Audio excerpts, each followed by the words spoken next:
ముల్లంగి బంగాళదుంప ముల్లంగి ఆకు ఫ్రై.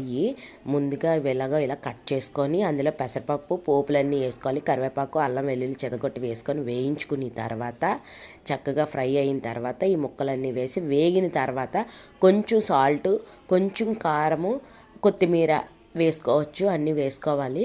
ముందు మాత్రం పెసరపప్పు నేనైతే ముందు వేయించుకుంటాను, లాస్ట్లో మళ్ళీ తర్వాత మెత్త వచ్చేస్తుందని. అవన్నీ వేగిన తర్వాత ఫ్రై అయితే సూపర్గా ఉంటుంది. ముల్లంగి ఆకుతోటి బోల్డ్ వెరైటీస్ చేసుకోవచ్చు. నేనైతే ముల్లంగి దుంపతో అలాగే చేసుకుంటాను. ముల్లంగి ఆకు పకోడీ, ముల్లంగి ఆకు పచ్చడి, ముల్లంగి ఆకు పప్పు, టమాటా, ముల్లంగి ఆకు ఫ్రై. ఈ ఫ్రై అయితే చాలా బాగుంటుంది. రోటీకి కానీ చపాతీకి, రైస్కి ఎక్స్ట్రాడినరీగా ఉంటుంది. చాలా బాగుంటుంది. మీరు ట్రై చేయండి. ప్లీజ్ సబ్స్క్రైబ్ చేయండి, షేర్ చేయండి, లైక్ చేయండి, కామెంట్స్ పెట్టండి. ముల్లంగాకు, ముల్లంగి దుంప, బంగాళదుంప ఫ్రై, టమాటా చాలా చాలా టేస్టీగా ఉంటుంది. చూడండి, మూత మాత్రం పెట్టకండి.